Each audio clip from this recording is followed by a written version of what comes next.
ሰላም ምን አዲሶች ነን። በዛሬው ዳሰሳችን የምናየው ስለ ምርጫ ይሆናል። በዛሬው ዕለት በጸጥታ ችግር ምክንያት የድምፅ አሰጣጥ ሂደቱ ተጀምሮ የተቋረጠባቸው እና ሙሉ በሙሉ ለምርጫ ያልጀመረባቸው ምርጫ ጣቢያዎች በአጠቃላይ 143 መሆናቸውን የኢትዮጵያ ምርጫ ቦርድ ለምን አዲስ ኢትዮጵያ ገልጿል።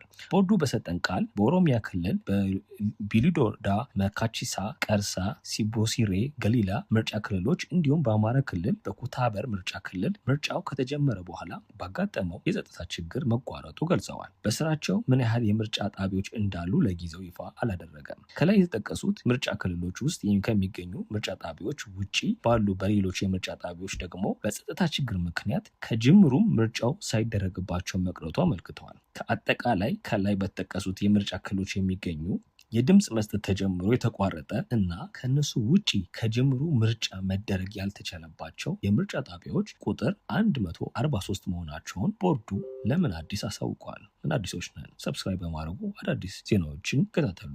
መልካም ቀን።